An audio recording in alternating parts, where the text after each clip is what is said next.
ಅದರ ನಂತರ ಸನ್ಮಾನ್ಯ ನಮ್ಮ ಉಸ್ತುವಾರಿ ಸಚಿವರಾದ ತಿಮ್ಮಾಪುರ್ ಅವರು ಹಾಗೂ ಎಚ್ ಕೆ ಪಾಟೀಲ್ ಅಭಿನಂದನೆ ಸಲ್ಲಿಸಬೇಕು.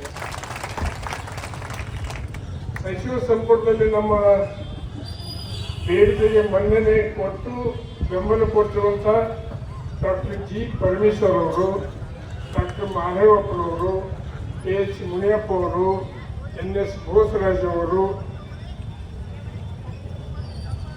ಹಾಗೂ ಇನ್ನೂ ಅನೇಕ ಸಚಿವರು ಇದಕ್ಕೆ ಬೆಂಬಲ ಸೂಚಿಸಿದ್ದಾರೆ, ಶಕ್ತಿಯನ್ನು ಕೊಟ್ಟಿದ್ದಾರೆ. ತದನಂತರ ಬಿಜಾಪುರದ ಎಂ ಬಿ ಪಾಟೀಲ್ ಸಹಿತ ಜೊತೆಗೆ ಶಿವಾನಂದ ಪಾಟೀಲ್ ಇದಕ್ಕೆ ಸಹಮತ ವ್ಯಕ್ತ ಮಾಡಿದ್ದಾರೆ. ಅಂದಾಗ ಮಾತ್ರ ಇದು ಇಷ್ಟು ಹಣ ಬರಲಿಕ್ಕೆ ಸಾಧ್ಯವಾಗಿದೆ ಅನ್ನುವಂಥ ಮಾತನ್ನು ಹೇಳಿಕ್ಕೆ ಇಚ್ಛೆ ಮಾಡ್ತೀನಿ. 73,561 ಎಕರೆ ಮುಳುಗಡೆ ಆಗುವಂತಹ ಭೂಮಿ, 51,800 ಎಕರೆ ಕೆನಾಲಿಗೆ ಹೋಗುವಂತಹದ್ದು, 6,641 ಎಕರೆ ಆಶಿಗಳಿಗೆ ತಗೊಳ್ಳುವಂತಹದ್ದು. ಇವೆಲ್ಲವೂ ಕೂಡಿದ್ರೆ ಅಂದಾಜು 70,000 ರಿಂದ 75,000 ಕೋಟಿ ರೂಪಾಯಿ ಅಂದಾಜು ಖರ್ಚು ಬರ್ತೈತಿ. ನಮ್ಮ ಮುಖ್ಯಮಂತ್ರಿಗಳು ಘೋಷಣೆ ಮಾಡಿದ್ದು ಇದನ್ನು ನಿಗದಿತ ಅವಧಿಯಲ್ಲಿ ಮುಗಿಸ್ಬೇಕಂತ ತಿಳ್ಕೊಂಡು 3 ವರ್ಷದೊಳಗೆ ಸಂಪೂರ್ಣ ಮುಕ್ತಾಯ ಆಗಬೇಕಿದೆ. ಈಗೇನು ಭೂಮಿ ಬೆಲೆ ನೀರಾವರಿಗೆ 40 ಲಕ್ಷ, ಒಣಬೇಸಾಯಕ್ಕೆ 3 ಲಕ್ಷ ಮಾಡಿದ್ದಾರೆ. ಅದರ ಮೊದಲನೇ ವರ್ಷ ಯಾರ್ಯಾರು ಪಾಳಿ ಪ್ರಕಾರ ತಗೋತಾರೆ ಅವ್ರದ್ದು, 2ನೇ ವರ್ಷಕ್ಕೆ ಅದಕ್ಕೆ ಎಕ್ಸ್ಗ್ರೇಷನ್ ಅಂತ ಕೊಡ್ತಾರೆ. ನಾವು 10% ಅಂತ ಕೇಳಿದ್ದೀವಿ, ಎಷ್ಟು ಕೊಡ್ತಾರೆ ನೋಡೋಣ. 7% ಮೇಲೆ 8%, 9% ಆಗ್ಬೋದು, 10 ಆಗ್ಬೋದು, ಗೊತ್ತಿಲ್ಲ. ಅದನ್ನು ಒಂದು 3ನೇ ವರ್ಷಕ್ಕೆ ತಗೊಳ್ಳೋರಿಗೆ 2ನೇ ವರ್ಷದ್ದು 3ನೇ ವರ್ಷದ್ದು ಕೂಡಿ ಮತ್ತೆ ಅದು ಭೂಮಿ ಮೇಲೆ ಹೆಚ್ಚಾಗ್ತದೆ. ಇದು ನಿಮ್ಮ ತಿಳುವಳಿಕೆ. ವಿರೋಧ ಪಕ್ಷದವರು ಮತ್ತು ಸಂತ್ರಸ್ತರ ಒಂದು ಅಳಲು ಏನೈತೆ ಅಂದ್ರೆ, ಅಥವಾ ಅವ್ರ ಆರೋಪ ನಿಮ್ದು ಅಳಲು ಏನಪ್ಪ ಯೋಜನೆ ಮಾಡ್ತಾರಲ್ಲಿ ಇವರು, ನಮ್ಮಷ್ಟಕ್ಕೆ ನಮ್ಮನ್ನು ಬಿಟ್ಟರೆ ನಾವು ಬಾಳ್ವೇರ ಮಾಡ್ಕೋತೀವಿ, ಭೂಮಿಯರು ಸರಿಯಾಗಿ ಕಟ್ಟಲಿಕ್ಕೆ ಕಾಪಾಡ್ಕೋತೀವಿ, ಸರ್ಕಾರ ಅಂತ ಬಿದ್ದಿದೆ ನಿಮ್ಮ ಉದಾಹರಣೆಯೊಳಗೆ, ಸಾಲ ತಗೊಳಕ್ ಬರಂಗಿಲ್ಲ, ಮಾರಾಟ ಮಾಡಕ್ ಬರಂಗಿಲ್ಲ, ಮತಿ ಇರ್ಲಕ್ಕೆ ಬರಂಗಿಲ್ಲ, ಇವೆಲ್ಲ ಅನೇಕ ಸಮಸ್ಯೆಗಳಿರೋದ್ರಿಂದ ನಾವು ಅತಂತ್ರ ಸ್ಥಿತಿ ಒಳಗಿದ್ದೀವಿ. ಇವೆಲ್ಲ ಅಂಶಗಳನ್ನು ಸನ್ಮಾನ್ಯ ಮುಖ್ಯಮಂತ್ರಿಗಳು, ಉಪಮುಖ್ಯಮಂತ್ರಿಗಳ ಗಮನಕ್ಕೂ ತಂದಿದ್ದೀವಿ ಅನ್ನುವಂಥ ನಿಮ್ಮ ಗಮನಕ್ಕೂ ಬನ್ನಿ. ಉಪಮುಖ್ಯಮಂತ್ರಿಗಳು ನನ್ನ ಮೇಲೆ ವೈಯಕ್ತಿಕವಾಗಿ ನನ್ನ ಮೇಲೆ ಆರೋಪ, ಜೆ ಟಿ ಪಾಟೀಲ್ ಒಬ್ಬರೇ ಈ ಯೋಜನೆ ಒಳಗೆ ಭೂಮಿ ಬೆಲೆ ಹೆಚ್ಚು ಮಾಡ್ಬೇಕನ್ನೋರು ಅನ್ನುವಂಥ ಆರೋಪ ಮಾಡಿದರು. ಬೆಳಗಾವಿ ಸಭೆಯವರು ಸಹಿತ ಆರೋಪ ಮಾಡಿದರು, ಅದಕ್ಕೆ ನಾನು ಉತ್ತರನ ಕೊಟ್ಟೆ. ನಂತರ ಅಸೆಂಬ್ಲಿ ಒಳಗೂ ಮತ್ತೆ ಅದೇ ಮಾತು ಹೇಳಿದರು, ಅವಾಗಲೂ ಉತ್ತರ ಕೊಟ್ಟಿದ್ದೀವಿ. ನಾವು 75,000 ಎಕರೆ ಭೂಮಿಯನ್ನು ಕನ್ಸೆಂಟ್ ಒಪ್ಪಿಗೆ ಆಧಾರ ಮೇಲೆ ತಗೊಳ್ಳುವಂತ ನನ್ನ ಮೇಲೆ ನೀವು ಆರೋಪ ಮಾಡ್ತೀವಿ. ನಮ್ಮ ಇದರೊಳಗೆ 70-80 ಎಕರೆ ಹೋಗ್ತೀವಿ ಸದ್ಯ ನಮ್ಮ ಕುಟುಂಬದ್ದು ಅನುವತ್ತಿನೊಳಗೆ 1 ಎಕರೆನೂ ನಾವು ಹಿಂದೂ ಏನು 1,48,000 ಹೋಗಿತ್ತು. ಅವಾಗ ಕನ್ಸೆಂಟ್ ಅವಾಗ ಕೊಟ್ಟಿದ್ದೀವಿ. ಅವಾಗ ಒಂದು 30-35 ಎಕರೆ ಹೋಗೈತೆ ನಮ್ದು, ನೀವು ಹೆಚ್ಚು ಹೋಗಿದೆ, ಕಡಿಮೆ ಇಲ್ಲ. ಇವು ಕನ್ಸೆಂಟ್ ಅವಾಗಕ್ಕೆ ನಾವು ಒಪ್ಪಿಗೆ ಕೊಡಕತ್ತಿದ್ವಿ. ಯಾವ ಆಧಾರ ಮೇಲೆ ನೀವು ನನಗೆ ಆರೋಪ ಮಾಡ್ತೀರ ಅಂತ ಪ್ರಶ್ನೆಯನ್ನು ಮಾಡಿದ್ದೀನಿ ನಾನು. ಎಲ್ಲ ಆರೋಪ ಹೊತ್ಕೊಂಡು ಕೊನೆಗೆ 2 ಸಭೆಗಳಾದವು. ಆ ಸಭೆಯೊಳಗೆ ಎಲ್ಲ ನಮ್ಮ ಕಾಂಗ್ರೆಸ್ಸಿನ ಶಾಸಕರು, ವಿರೋಧ ಪಕ್ಷದ ಶಾಸಕರು, ಹೋರಾಟ ಸಮಿತಿಯ 2 ಅಧ್ಯಕ್ಷರು, ಸರ್ನಾಯಕರು ಮತ್ತು ದೇಸಾಯಿ ಅವರು, ನಮ್ಮ ಪ್ರಕಾಶ್ ಅವರು, ಅಂತರಗೊಂಡವರು ಎಲ್ಲ, ಅದ್ರ ಜೊತೆಗೆ ಅನೇಕ ರೈತ ಮುಖಂಡರು, ಸಂತ್ರಸ್ತ ಮುಖಂಡರು ಬಂದಿದ್ದಾರೆ. ಆ ಸಭೆಯೊಳಗೆ ಸುದೀರ್ಘವಾಗಿ ಚರ್ಚೆ ಆಯಿತು. ಮತ್ತು ನಮಗೆ ಉಪಮುಖ್ಯಮಂತ್ರಿಗಳ ವಾದ ವಿವಾದ ಅದು ನಾನು ಹೇಳಿದ್ದೀನಿ, ಯಾವ ಕಾಲಕ್ಕೂ ಸಹಿತ ಎಲ್ಲರೂ 50 ಲಕ್ಷ 40 ಲಕ್ಷ ಬೆಳೆದರು. ಅದು ಬೇಡಿಕೆ ನಾವು ಇಟ್ಟಿದ್ದು. ಆದರೆ ಇವತ್ತು ನಾವೇನು ಪಡ್ಕೊಂಡಿದ್ದೀವಿ ಅದು ನೀವು ಹೇಳಿದ ಬೆಲೆ, ನಾವು ಹೇಳಿದ ಬೆಲೆ ಮೇಲೆ ಅರ್ಥ ಮಾಡ್ಬೋದು. ಹೌದಲ್ರಿ? ಇವತ್ತು 40 ಲಕ್ಷ 30 ಲಕ್ಷ ಏನು ಕೊಟ್ಟಿದ್ದಾರೆ, ನಾವು ವೈಯಕ್ತಿಕವಾಗಿ ಹೇಳಿದ ಬೆಲೆ ಅಲ್ಲ. ನೀವೆಲ್ಲ ಸಂತ್ರಸ್ತರ ಬಂಧುಗಳು ಇಷ್ಟಾದರೂ ಕನಿಷ್ಠ ನಮಗೆ ಬಂದರೆ ನಾವು ಖುಷಿಯಿಂದ ತಗೋತೀವಿ ಅಂತ ಮಾತನ್ನು ಹೇಳಿದಾಗ ಇವತ್ತು ಅದನ್ನ ಸರ್ಕಾರ ಒತ್ತಿ ಒತ್ತಿ ಒತ್ತಿ ಹೇಳಿ ಇದನ್ನ ಪಡೆದುಕೊಂಡಿದ್ದೀವಿ. ಇದರಿಂದ ಬರೀ ಭೂಮಿಯ ಸ್ವಾಧೀನ ಮಾಡ್ಕೊಳ್ಳಿಕ್ಕೆ 70,000 ರಿಂದ 75,000 ಕೋಟಿ ರೂಪಾಯಿ ಬೇಕು. ಒಂದು ಕಡೆ 5 ಗ್ಯಾರಂಟಿಗಳ 56,000 ಕೋಟಿ ರೂಪಾಯಿ ಇವತ್ತು ನಮ್ಮ ಸರ್ಕಾರ ಕೊಡ್ತಾ ಇದೆ. ಇದ್ರ ಜೊತೆಗೆ ಹಿಂದಿನ ಸರ್ಕಾರದವರು ನಮ್ಮ ಸರ್ಕಾರದ ಮೇಲೆ 2,77,000 ಕೋಟಿ ರೂಪಾಯಿ ಸಾಲ ಇಟ್ಟೋಗಿದೆ. ನಿಮ್ಮ ಗಮನಕ್ಕೆ ಇರಲಿ. ಸರ್ಕಾರಕ್ಕೆ ಒಳಗಿದೆ, ರೊಕ್ಕಿಲ್ಲ, ಅದಕ್ಕೆಲ್ಲ ಇದಕ್ಕೆಲ್ಲ ಅಂತ ಪುಣ್ಯಾತ್ಮರು ಏನೂ ಮಾಡಲಿಲ್ಲ. ಚುನಾವಣೆ ಹೋಗುವ ಸಂದರ್ಭದೊಳಗೆ ಮುಖ್ಯಮಂತ್ರಿಗಳು ಬೊಮ್ಮಾಯಿ ಅವರು 77,000 ಕೋಟಿ ರೂಪಾಯಿದು ಟೆಂಡರ್ ಕರೆದು ಒಂದು ಪೈಸಾನು ಇಲ್ಲ ಅಂದ್ರೆ ಕಾಂಟ್ರಾಕ್ಟರ್ ಅಗ್ರಿಮೆಂಟ್ ಮಾಡಿ ಹೋದ್ರೆ ಇದರನ್ನು ಕೊಟ್ಟು 56,000 ರೂಪಾಯಿ ಕೊಟ್ಟು ಅಭಿವೃದ್ಧಿಗೆ ಹಣ ಕೊಟ್ಟು ಇದನ್ನ ಒಪ್ಕೊಂಡಿದ್ದಾರೆ. ನಮ್ಮ ಮುಖ್ಯಮಂತ್ರಿಗಳು ಎಷ್ಟು ಆರ್ಥಿಕ ತಜ್ಞರಿರುವಂತಹದ್ದನ್ನು ಸಾಬೀತಾಗ್ತಿದೆ. ಯಾರೋ ಕೇಳಿದ್ರು ಹಣ ಇಲ್ಲಿಂದ ತಂದಿರಿ ಅಂತ ಹೇಳ್ಕೊಂಡು ಪ್ರಶ್ನೆ ಕೇಳಿದ್ರು ನೋಡೋದು. ಅದ್ರ ಚಿಂತೆ ನಿಮಗೆ ಬೇಡ.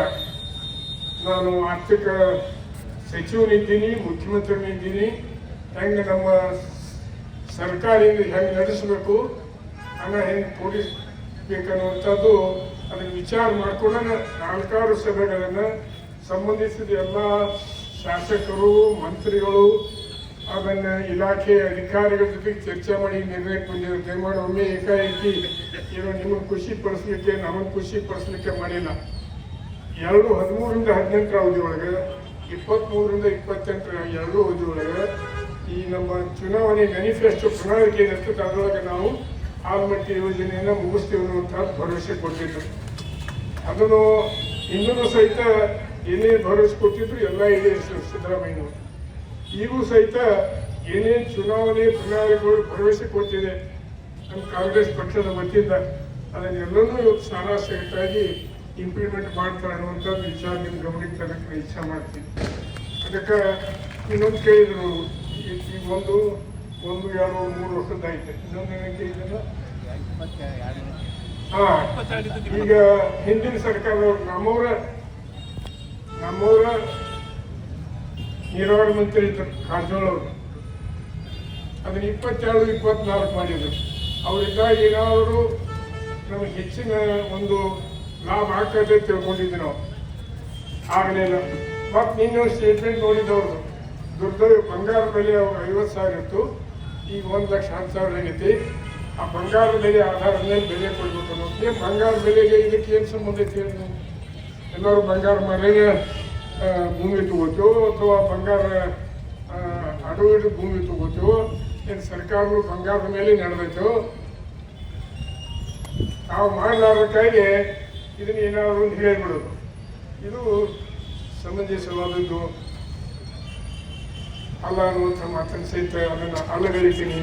ಇದು ಜವಾಬ್ದಾರಿ ಸ್ಥಾನದವ್ರು, ಕಾರಜೋಳವ್ರು ಜವಾಬ್ದಾರಿ ಸ್ಥಾನದವ್ರು ಇದ್ದವರು ಯಾಕೆ ಹಂಗೆ ಹೇಳಿದ್ರೆ ಅವ್ರನ್ನ ಕೇಳ್ಬೇಕು ನಾವು.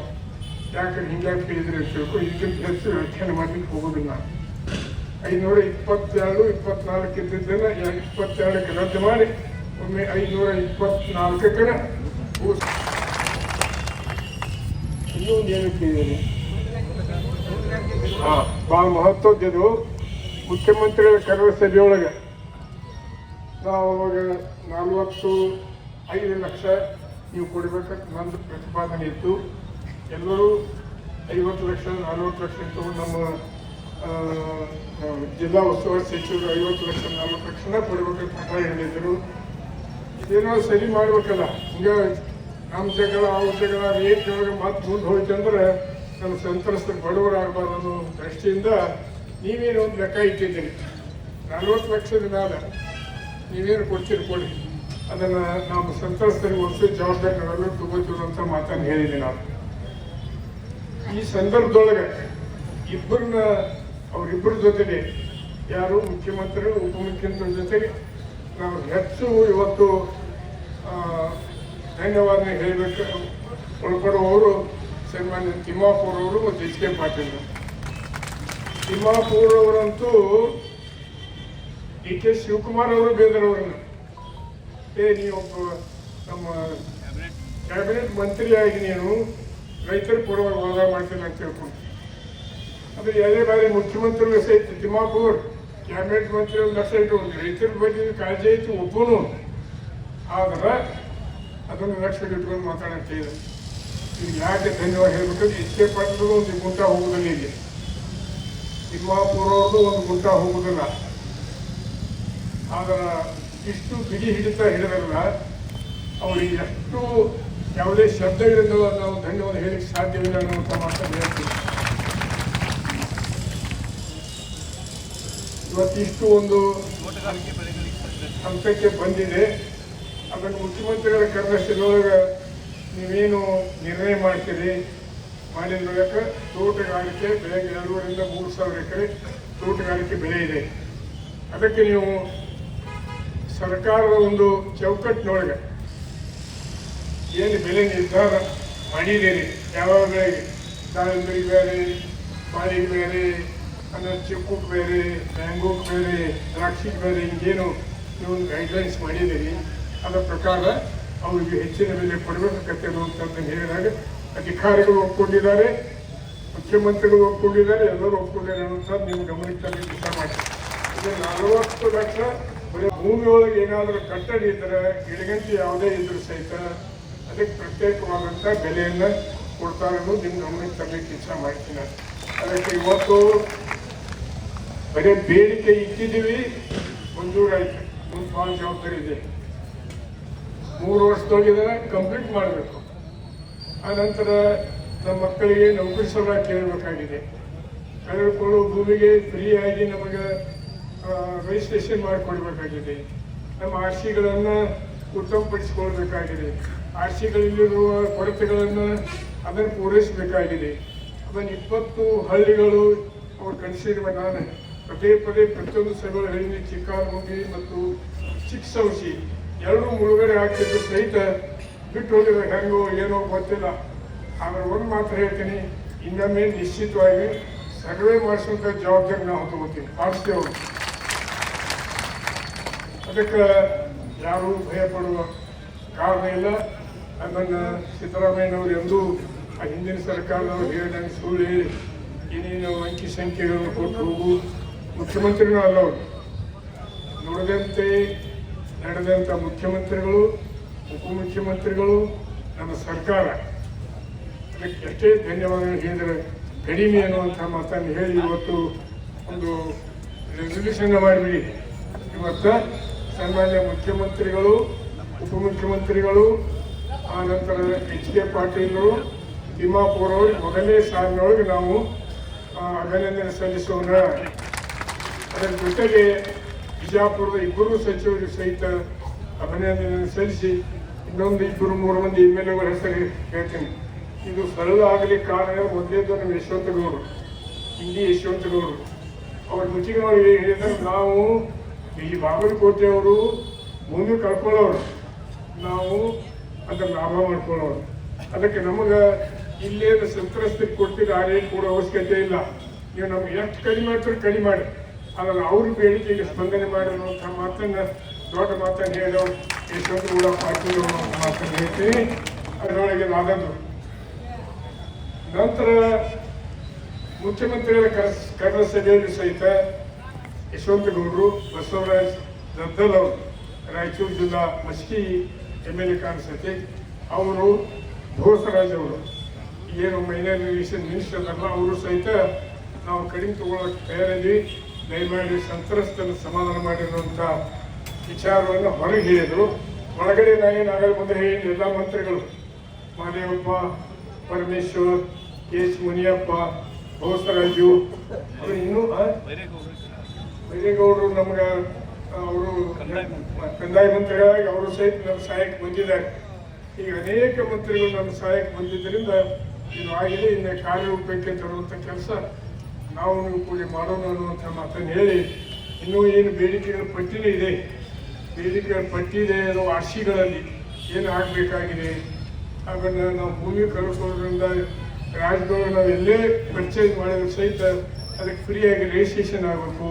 ನಮ್ಮ ಮಕ್ಕಳಿಗೆ ಇಲ್ಲಿವರೆಗೆ ITI ಮತ್ತು ಕಷ್ಟ ಡಿಪ್ಲೊಮಾ ಕಷ್ಟ ನಾವು ಸೀಮಿತವಾಗಿದ್ದು, ನೌಕರಿ ಇದೆ. ಇನ್ನೂ ಮುಂದೆ ಸಾವಿರಾರು ಮಕ್ಕಳು ಇದೆ. ನಾವೇನು ದಯಮಾಡಿ ಕ್ಷಮಾ ಮಾಡಿ. ಮೊಟ್ಟ ಮೊದಲೇ ನಾನು ತಪ್ಪು ಮಾಡಿ, ಏನು ತಪ್ಪಂದ್ರೆ ಇದು 1995 ಹೋರಾಟ ಪ್ರಾರಂಭ ಆಯಿತು. ಈ ಸಂದರ್ಭದೊಳಗೆ ದಿವಂಗತ ವಾಸಣ್ಣ ದೇಸಾಯಿ ಅವರನ್ನ, ಮನಗೂಳಿಗೌರನ್ನ ನೆನೆಸಲಾದ ಹೋದ್ರ ತಪ್ಪಕತಿ. ಅದರ ಜೊತೆಗೆ ಇನ್ನೂ ಅನೇಕ ಸ್ಥಳೀಯ ನಾಯಕರು ಪಾಲ್ಗೊಂಡಿದ್ರು. ನಿಮ್ಮನ್ನು ಸಂಘಟನೆ ಮಾಡಬೇಕಾದ್ರೆ 6 ತಿಂಗಳು ಹಿಡಿತು ನಾವು. ಅದರ ನೇತೃತ್ವವನ್ನು ವಾಸಣ್ಣ ದೇಸಾಯಿ ಅವರು ಇವತ್ತು ನನಗನಿಸಿದ ಮಟ್ಟಿಗೆ ಅವರಿಬ್ಬರು ಇಲ್ಲಿಲ್ಲ, ಸ್ವರ್ಗದೊಳಗದ. ಇಲ್ಲಿ ನೋಡಿ ಸಂತೋಷ ಪಡ್ತಿರ್ಬೇಕು ಅವರಿಬ್ಬರು. ಅದಕ್ಕೆ ಅವರಿಬ್ಬರನ್ನು ವಾಸಣ್ಣ ದೇಸಾಯಿ ಅವರನ್ನ ಮತ್ತು ಮನಗೂಳಿಗೌಡರನ್ನ ಇಬ್ಬರನ್ನು ನಾನು ಹೃದಯಪೂರ್ವಕ ಮನ ತುಂಬಿ ನಾನು ಅವರಿಗೆ ಧನ್ಯವಾದಗಳು ಸಲ್ಲಿಸಿ, ಅವರ ಹೋರಾಟದ ಕಿತ್ತು ಇವತ್ತು ಇಲ್ಲಿಗೆ ಬಂತು. ಯಾಕಂದ್ರೆ ಇದನ್ನು ಹೋಗಿ ಸಭೆಯೊಳಗೆ ಇಲ್ಲೇ ಬೀಗಿ ತಾಲೂಕು ಪಂಚಾಯತ್ ಸಭೆ ಕರೆದ್ವಿ ನಾವು. ಸಭೆ ಕರೆದಾಗ ಅವಾಗ SS ಪಾಟೀಲ್ ಇದ್ದರು ಸಭೆಯೊಳಗೆ. ವಾಸಣ್ಣ ದೇಸಾಯಿ ಅವ್ರು ಏನಂದ್ರು, ಇಲ್ಲ SS ಪಾಟೀಲ್ ಅಧ್ಯಕ್ಷರು ಮಾಡೋದರು. ನಾ ಬೇಡ ಅಂತ ಹೇಳಿದೆ. ಇದು ದೇವರಾಜಾಗಿ ಸತ್ಯವನ್ನು ಮಾತು ಹೇಳಕತ್ತೀನಿ. ಬೇಡ್ರಿ, ಅವ್ರ ಕಡೆ ಅಷ್ಟು ಅಡ್ಡಾಡಿ ಮಾಡೋದು ಆಗೋದಿಲ್ಲ. ಅದ್ರಲ್ಲಿ ಏನಾದರೂ ಜವಾಬ್ದಾರಿ ತಗೋತಿದ್ರೆ ನೀವು ತಗೋರಿ ಅಂತ ಹೇಳಿ ನಾನು ವಾಸಣ್ಣ ದೇಸಾಯಿ ಅವ್ರನ್ನ ಅಧ್ಯಕ್ಷ ಮಾಡಲಿಕ್ಕೆ ಪ್ರಪೋಸ್ ಮಾಡೋರು ನಾನು ಮಾತನ್ನು ಭಾಳ ಸ್ಪಷ್ಟವಾಗಿ ಹೇಳಿ ಕೆಲಸ ಮಾಡ್ತೀನಿ. ಮುಂದೆ ಅವರು ಇಷ್ಟು ಹೋರಾಟ ಮಾಡಿದ್ರು, ನಿಷ್ಪ್ರಯವಾಗಿ ಇದಕ್ಕೆ ಮತ್ತು ನಮ್ಮ ಮಧ್ಯೊಳಗೆ ಅವರಿಬ್ಬರು ಇದ್ದರೆ ಎಷ್ಟು ಸಂತೋಷ ಪಡ್ತಿದ್ರು. ಸರಿ ಗೈಡ್ಲೈನ್ಸ್ ಅಲ್ಲಿ ಜಾಸ್ತಿ ಆಯಿತು. ಜಾಸ್ತಿ ಆದಾಗ ಅವರು ಬೆದ್ದ ಮೇಲೆ ಮನೆಯೊಳಗೆ ಬೆಂಗಳೂರಿನವ್ರ ಮನೆಯೊಳಗೆ ಸಿ ದೇಸಾಯಿ ಅವ್ರ ಮನೆಯೊಳಗೂ ಅಥವಾ ನಮ್ಮ ಮುಟ್ಟು ದೇಸಾಯಿ ಅವ್ರ ಮನೆಯೊಳಗೆ ಗೊತ್ತಿಲ್ಲ, ಅವ್ರು ಹೋಗಿ ಅವ್ರು ಕಾಲು ಮುಟ್ಟು ನಮಸ್ಕಾರ ಮಾಡಿ ಸರ್ಕಾರ ನಮ್ದು ಗೈಡ್ಲೈನ್ಸ್ ವ್ಯಾಲ್ಯೂ ಜಾಸ್ತಿ ಮಾಡಿದರೆ ಅಂತ ತಿಳ್ಕೊಂಡ್ರೆ, ಆದರೂ ಅವ್ರಿಗೆ ವಿಶ್ವಾಸ ಬರಲಿಲ್ಲ. ಇಲ್ಲ ತಮ್ಮ ಆಗಿರಾಕೆ ನೋಡು ಅಂತ ತಿಳ್ಕೊಂಡು, ಆಗಿದ್ದಾರೆ ಅಂತ ತಿಳ್ಕೊಂಡು ಹೇಳಿ ಅವ್ರು ಮುಂದೊಂದು 3-4 ದಿವಸದೊಳಗೆ ಆದೇಶ ಕಾಪಿನೂ ಕೊಟ್ಟು, ಅವಾಗಲೂ ಮುಖ್ಯಮಂತ್ರಿಗಳ ಜೊತೆಗೆ ಜಗಳ ಮಾಡಿದ್ವಿ ನಾವು. ಗೈಡ್ಲೈನ್ಸ್ ವ್ಯಾಲ್ಯೂ ಮಾಡಲಿಕ್ಕೆ ಈ ಬೇಗಿ ಕ್ಷೇತ್ರ ಬಾಗಲಕೋಟೆ ಜಿಲ್ಲೆ ಯಾರಾದರೂ ಗಂಡಗೊಬ್ಬರು ಸಹಿ ಮಾಡಿದ್ರೆ ಸನ್ಮಾನ್ಯ ಮುಖ್ಯಮಂತ್ರಿ ಸಿದ್ದರಾಮಯ್ಯನವರು. ಇವತ್ತು ಅದೇ ಸಿದ್ದರಾಮಯ್ಯನವರು ಮತ್ತೆ ನಮ್ಮ ಸಮಸ್ಯೆ ಬಗೆಹರಿಸಲಿಕ್ಕೆ ನಮ್ಮ ಸಹಾಯಕ್ಕೆ ಬಂದವರು. ಅಂದರೆ ಯೋಗ ನೋಡ್ರಿ, ನಮ್ಮ ಗೈಡ್ಲೈನ್ಸ್ ವ್ಯಾಲ್ಯೂ ಅದನ್ನು ಹೆಚ್ಚು ಮಾಡಿದವರು ಸಿದ್ದರಾಮಯ್ಯನವರು. ಇವತ್ತು ನಮ್ಮ ಬೆಲೆ ನಿರ್ಧಾರ ಮಾಡಿದವರು ಸಿದ್ದರಾಮಯ್ಯನವರು, ಸಚಿವ ಸಂಪುಟ ಅನ್ನುವಂಥ ಮಾತನ್ನು ನೆನಪಿಸ್ಕೊಂಡು ಇದಕ್ಕಿಂತ ಹೆಚ್ಚು ಈ ಸಂದರ್ಭದಲ್ಲಿ ಮಾತಾಡೋದು ಬೇಡ. ನಮ್ಮ